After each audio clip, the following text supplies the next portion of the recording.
protests on the U.S.-Canada border. The Ambassador Bridge, which we've been telling you about, connecting the U.S. and Canada, finally reopened overnight. News with that major bridge connecting the U.S. and Canada finally reopened overnight after being shut down for days by protests.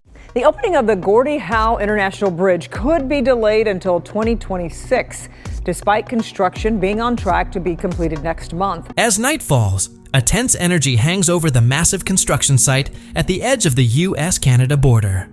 What was once a symbol of cross-border unity, the $5 billion Gordie Howe International Bridge linking Detroit to Windsor, is now at the heart of a heated debate, overshadowed by conflicting reports and political drama. A surprise tariff decision from Washington has cast a long shadow over the project, raising serious questions. Could new trade barriers bring the bridge's promise to a halt before it's even completed? Behind the technical language of trade policy and diplomatic statements lies a high-stakes power struggle. This is no longer just about tariffs or backroom negotiations. It's a battle between national pride and economic survival. And there's a twist in this story that no one saw coming. We'll break it down in this video. But first, don't forget to hit the like button. This isn't just a story about numbers. It's about ego, power, and a political gamble that almost cost the United States one of its greatest strategic advantages, and handed it, unwittingly, to Canada. At the center of it all? Donald Trump.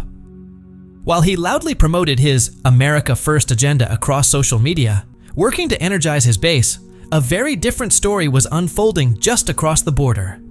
In Ottawa, Mark Carney, the brain behind Canada's economic strategy, was playing a much quieter but far more calculated game. As Trump made noise, Carney made moves, several steps ahead. And by the time the US woke up to the consequences, the game had already changed. Now let's take a closer look at what this bridge really means. The Gordie Howe International Bridge isn't just another infrastructure project. It was once seen as a cornerstone of North American progress, hailed by Washington as an economic artery connecting two closely intertwined economies. With $5 billion invested, the bridge stretching across the Detroit River was called a crown jewel of cross-border trade. For Trump and his administration, it also became a stage to showcase the America First doctrine, a living monument to US leadership in the region. But one tweet changed everything. In March 2025, Trump suddenly announced a 25% tariff on all cars and auto parts imported from Canada and Mexico. Just 280 characters, yet it shattered decades of trust. He claimed it was to protect American steel and national security, but to Canada, it felt like a slap in the face from a longtime ally. It was, in essence, a declaration of economic warfare. The era of seamless trade had ended, replaced by suspicion and confrontation. The shockwaves came fast. Supply chains froze. Auto plants from Detroit to Ohio began running out of parts, forcing production cutbacks. US exports piled up at the border, and the financial damage mounted rapidly. The once celebrated bridge suddenly seemed like a $5 billion mistake, towering over the Detroit River like a monument to failed diplomacy. Media outlets seized on the story, framing it as a symbol of poor judgment and the clearest sign yet that a full-blown trade war was brewing. The decades-long alliance between the two nations now felt like it was hanging by a thread. On the Canadian side, in Windsor, frustration turned into fury. Auto workers, parts suppliers, and industry leaders quickly filled union halls, demanding immediate action. These were people whose livelihoods depended on the smooth flow of goods across the border, and they now felt betrayed and targeted. From the podium, Unifor President Lana Payne gave voice to the national mood. Calling the US move an attack on the heart of Canada's economy, her words echoed far beyond Windsor. Canadians were deeply offended. Being labeled a security threat by their closest neighbor felt like an insult and a warning. The polite diplomacy of the past was over. Suddenly, the United States wasn't just a partner, it was behaving like a rival. And Canada knew it had to act, fast. While the public fumed, Ottawa's top policymakers sprang into action behind the scenes. This was the moment Mark Carney had been quietly preparing for. Instead of launching a loud public counterattack, he pulled together a closed-door meeting with government and industry leaders to draft a clear, calculated response. If the US was going to treat Canada as a threat, then there was no reason for Canada to keep playing the nice guy. For the first time in decades, Carney stepped forward with a bold plan to reshape Canada's economic future. It sounded like a policy slogan, but in reality, it was a major turning point, a declaration of economic independence. Carney made it clear that the old ways of doing business with the US were over. And this wasn't just political posturing, it was a survival strategy, a direct response to Trump's trade war. What came next was a game changer, the introduction of the Reciprocal Framework Regulation. This was Ottawa's secret weapon. Rather than getting bogged down in parliamentary debates or issuing reactive piecemeal tariffs, this new system gave Canada an instant, automated tool. For every tariff the US introduced, Canada would match it immediately. No delays, no politics, just a swift, clockwork response. It was a bold move, one that promised to level the playing field and send a clear message. Canada would not be pushed around. Simply put, Canada had created an economic defense system that ran on autopilot, designed to immediately retaliate against any act of trade aggression. No fiery speeches, no political grandstanding. Just a cold, calculated mechanism that made sure American exporters felt the sting of Trump's policy almost instantly. And that was just the beginning. Mark Carney didn't stop there. He unveiled a massive financial strategy to rebuild Canada's supply chains from the ground up. The government rolled out a $10 billion emergency package called the Beats Comter Program, aimed at helping domestic manufacturers weather the crisis. But there was a catch. Any company that accepted the aid had to significantly reduce, or completely eliminate, their reliance on US suppliers. In other words, Ottawa was offering support, but only to those willing to cut the US out of their supply chains. Overnight, countless Canadian businesses that had long depended on American steel or auto parts were forced to find alternatives, whether locally, in Europe, or across Asia. Partnerships with US suppliers that had lasted for decades were severed almost immediately. This wasn't about revenge, it was about economic security, and the shift was already producing visible results. The damage to American industry, once just a looming threat, quickly became a harsh reality. In Detroit, reports began to surface of small workshops struggling to survive. In Wayne County, Michigan, a historic center of foundries and machine shops essential to the US auto industry, the pressure hit hard. Within just weeks, over a dozen family-run foundries faced the real possibility of shutting down. These were businesses that had weathered the 2008 financial crisis and even survived the pandemic.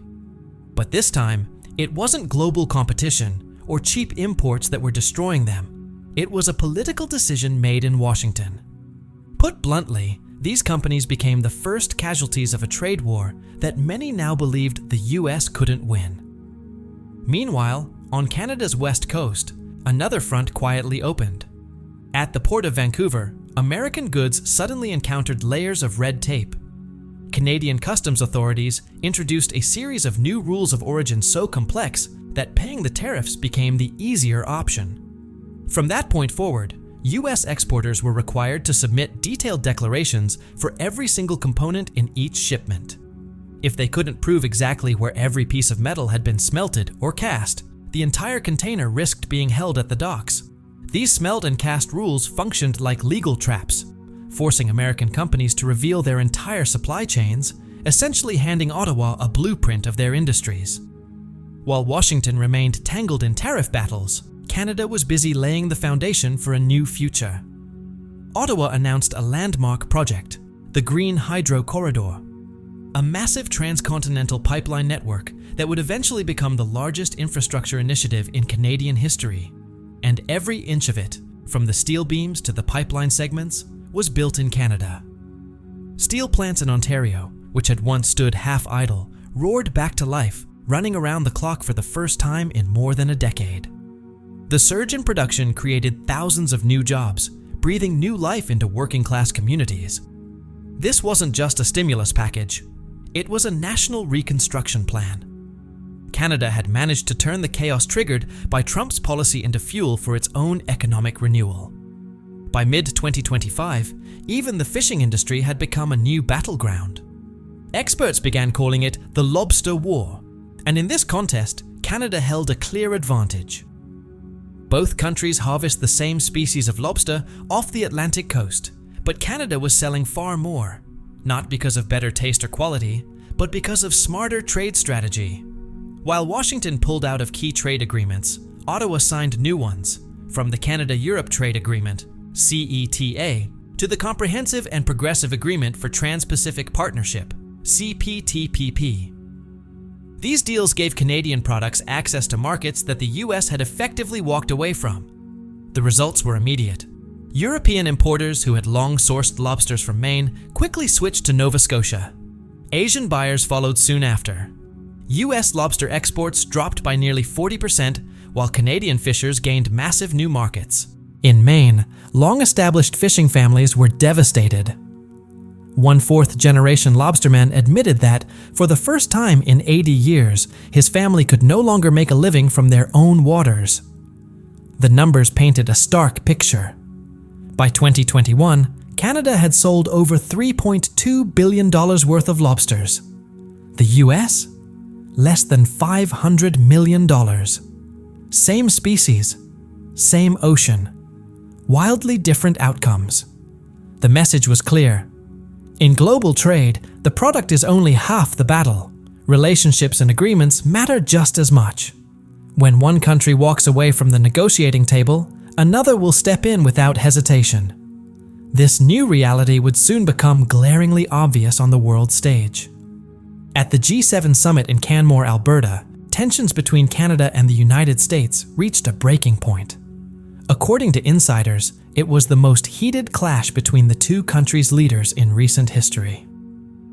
Behind closed doors, Donald Trump and Mark Carney faced off in a fierce debate over trade, leaving the other world leaders stunned into silence. For the first time since World War II, Canada wasn't standing behind the United States. It was standing up to it. In that moment, the alliance that had shaped North American politics for decades seemed to fracture. What had once been seen as a policy disagreement now looked like a full-blown crisis of trust between two long-standing allies, and the whole world was watching. Not long after, a study by the Serrano Institute in Montreal attempted to measure the long-term consequences. If Trump's tariffs remained in place, researchers predicted that US industrial exports could shrink by about 1.2% by 2030. For Canada, the projection was nearly double, around 2.4%. At first glance, it seemed like Canada would take the bigger hit, but the deeper truth told a different story. Ottawa had acted quickly. It worked to diversify Canada's trade partnerships, strengthening ties with Europe and Asia, and reducing its reliance on the United States.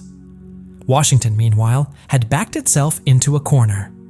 With no new trade gateways, it had effectively isolated itself in a web of escalating tariffs. To put it plainly, Canada had prepared an exit strategy. The US had not. What initially seemed like mutual pain ended up being a trap, one that only America fell into. And this rift wasn't just visible in trade statistics or economic forecasts. It was being felt in real life by everyday people on both sides of the border. In Detroit, factory floors that once operated around the clock had been cut back to a single shift. Auto parts that once flowed effortlessly across the border were now stuck in warehouses. The same just-in-time supply chains that had once been praised as a model of efficiency were now causing major bottlenecks and disruptions, including across the river in Windsor. Even the simple rhythm of daily life was disrupted. At a local breakfast diner, a longtime waitress shared that a third of her regular customers, mostly auto workers, had stopped coming in after losing hours on the job. For the first time, it really hit her.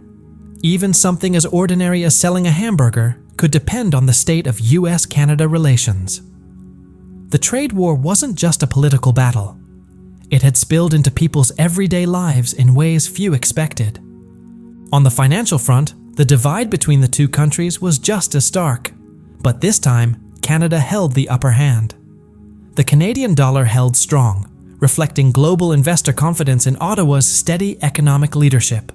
Money flowed into Canadian infrastructure projects and diversification efforts, backing long-term development. Meanwhile, U.S. markets showed signs of instability. Investors grew cautious, wary of Washington's unpredictable trade moves. Much of the capital began to seek safer, more stable ground, and increasingly that meant Canada. From Bay Street in Toronto to Wall Street in New York, it was becoming clear who the markets trusted more to navigate turbulent waters. Carney's calm and calculated approach was winning out over Trump's impulsive trade tactics.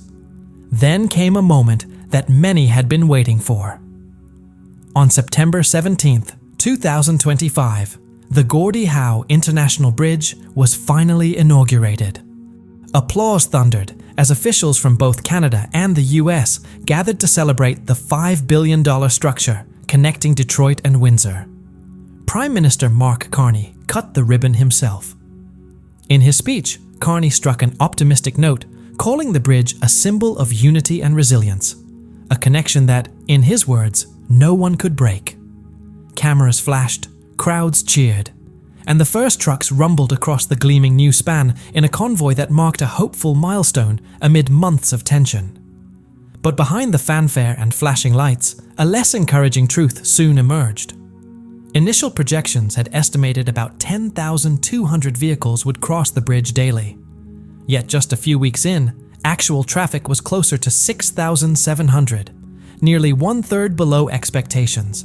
With fewer vehicles using the bridge, toll revenues dropped sharply. What was meant to be a self-sustaining project was now in danger of becoming a long-term financial burden on Canadian taxpayers. Ironically, most truckers still favored the older Ambassador Bridge, despite its age and wear. Owned by the Moran family in Detroit, longtime opponents of the new bridge, the Ambassador remained the preferred route thanks to lower tolls and ingrained habits among drivers. As a result, the state-of-the-art Gordie Howe Bridge often stood underused, while the rusty old span beside it carried the bulk of cross-border traffic. In the end, Donald Trump's tariff war had backfired in a deeply ironic way. His stated mission was to bring manufacturing and jobs back to America. But in practice, his policies only pushed Canada to accelerate its move toward economic independence. The irony was hard to ignore. The America First doctrine had ended up making America's closest ally more self-reliant than ever before. The Gordie Howe Bridge, once envisioned as a symbol of U.S. trade dominance, had become something else entirely. A monument to unintended consequences. A $5 billion reminder that punishing a friend often just makes that friend stand taller on their own. Since the Second World War, North America's prosperity had been built on a simple but powerful idea. Mutual dependence creates shared strength. That idea, resilient but delicate, endured through generations. Until one tweet shattered it. Trump's abrupt tariff decision didn't just harm trade. It shattered trust. It tore at the foundation of an alliance that had underpinned the North American economy for decades. In response, Mark Carney did more than fight back. He changed the playbook entirely. He introduced a new vision, a united Canadian economy, a strategy that amounted to nothing less than a declaration of economic independence. The message was clear. Canada would no longer allow its future to hinge solely on its relationship with the United States. And for the first time in modern memory, Canada openly wagered that it could not just survive, but thrive by forging its own path. Please subscribe to the Timefold channel and don't forget to like this video.